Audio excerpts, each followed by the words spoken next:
सभी गीता प्रेमी साधकों को सादर प्रणाम के साथ जय श्री कृष्ण। हमारी ये गीता ज्ञान की यात्रा में 6 अध्याय पूर्ण हुए। 7वें अध्याय का प्रारंभ करने से पहले हम 7वें अध्याय का विहंगावलोकन कर लें। विहंगावलोकन का मतलब है, विहंग मतलब पक्षी। आकाश में पक्षी उड़ता है तो नीचे वाली चीजें वो ऐसे छुटक छुटक देख लेता है।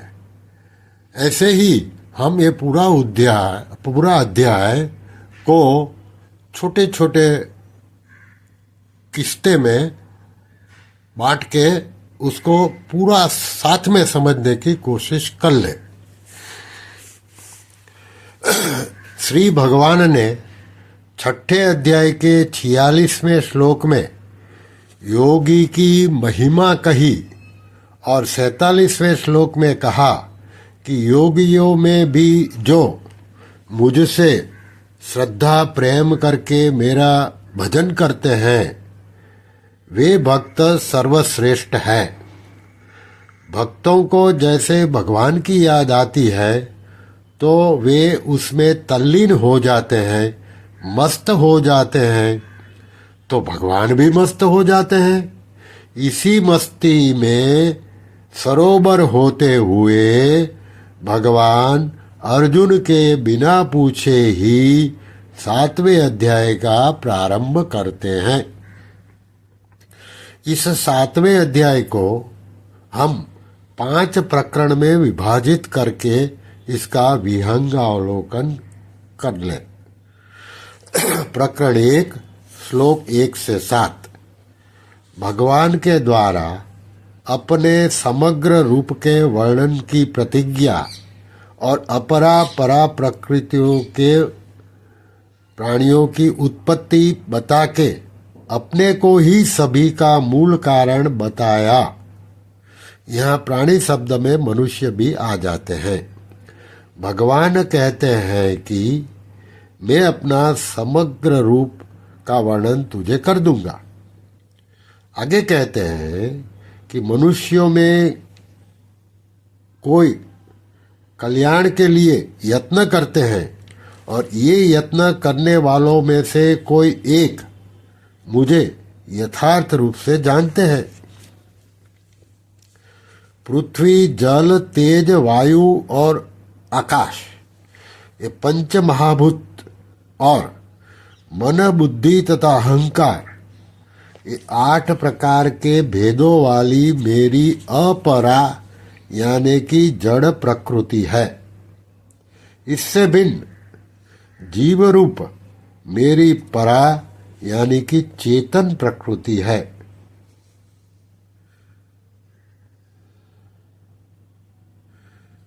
जिनसे ये संपूर्ण जगत धारण होता है। संपूर्ण प्राणियों के उत्पन्न होने में मेरी अपरा और परा इन दोनों प्रकृतियों का संयोग ही कारण है। मेरे सिवाय इस जगत की दूसरा कोई किंचित मात्र भी कारण तथा कार्य नहीं है। दूसरा प्रकरण श्लोक 8 से 12 कारण रूपी भगवान की विभूतियों का वर्णन ये प्रकरण में है।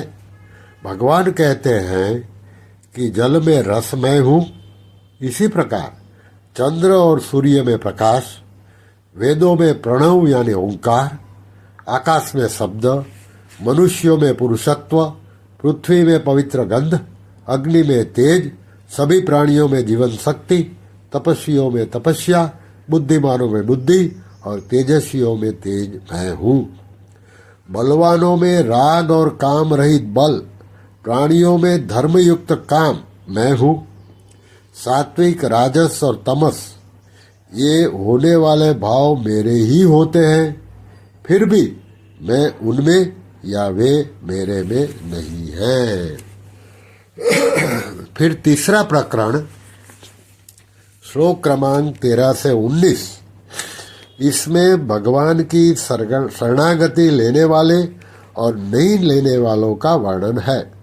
भगवान कहते हैं, माया द्वारा जिसका ज्ञान का हरण हो गया है वे आसुरी भाव का आश्रय लेकर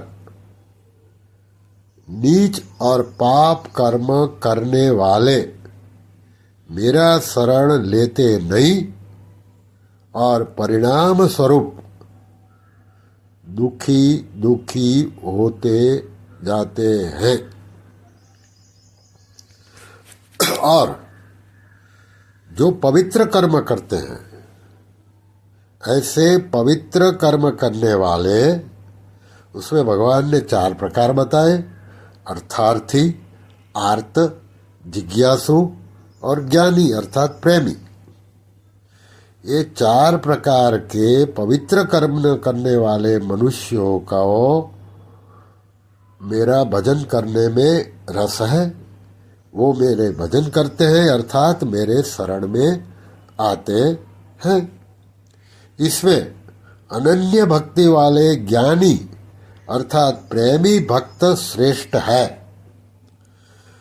यहाँ प्रेमी भक्त के लिए ज्ञानी शब्द इसलिए इस्तेमाल किया है कि कोई ये न समझ ले कि प्रेमी भक्त में ज्ञान नहीं होता है। इसलिए ज्ञानी शब्द जो भगवान का सबसे ज्यादा प्रिय भक्त है उसको क्या बाकी रहेगा, वो तो ज्ञानी होगा ही होगा। ऐसा ज्ञानी अर्थात प्रेमी भक्त श्रेष्ठ है, ऐसा भगवान ने कहा। अनेक जन्मों के बाद मनुष्य जन्म में सब कुछ परमात्मा ही है, ऐसा दृढ़ मानने वाले जो ज्ञानी मेरे शरण में आते हैं वे महात्मा अत्यंत दुर्लभ है। फिर 4था प्रकरण है, उसमें श्लोक 20 से 23। इस प्रकरण में अन्य देवताओं की उपासना का फल सहित वर्णन किया है। भगवान कहते हैं कि भोगों की कामना वाले अपनी अपनी इच्छा के अनुसार कोई न कोई देवताओं का पूजन करते हैं, अर्थात वे देवताओं के शरण में जाते हैं। उनकी कामनाएं मैं ही पूर्ण करवा देता हूं। देवों के द्वारा उनकी कामना पूर्ण होती है, वो मेरे द्वारा ही होती है। लेकिन उनकी उपासना के परिणाम स्वरूप उनको जो फल मिलते हैं वो अंत वाले होते हैं। फिर 5वां प्रकरण है, श्लोक क्रमांक 24 से 30। भगवान का प्रभाव नहीं जानने वाले और जानने वाले के बारे में ये प्रकरण में बताया है। भगवान कहते हैं, मूढ़ मनुष्य समुदाय मुझे अजन्मा अविनाशी न जानकर मनुष्य जैसा जानते हैं। वे लोग मुझे जानते नहीं और इसलिए मुझे प्राप्त नहीं होते हैं। भगवान की दृष्टि में भूत भविष्य वर्तमान का भेद नहीं है। भगवान कहते हैं, मैं उन सभी को जानता हूं, लेकिन मुझे मेरे भक्तों के अलावा कोई नहीं जानते। जो मनुष्य मेरा शरण लेकर यत्न करते हैं वे मेरे में जुड़े हुए अंतकाल में भी मुझे ही जानते हैं, अर्थात मुझे प्राप्त होते हैं। ये अध्याय में ज्ञान और विज्ञान का वर्णन है।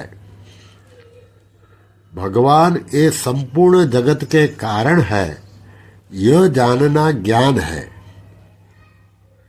और भगवान के सिवा और कुछ है ही नहीं, ऐसा अनुभव हो जाना वह विज्ञान है। इस अध्याय में ज्ञान और विज्ञान का वर्णन होने से इस अध्याय का नाम ज्ञान विज्ञान योग है।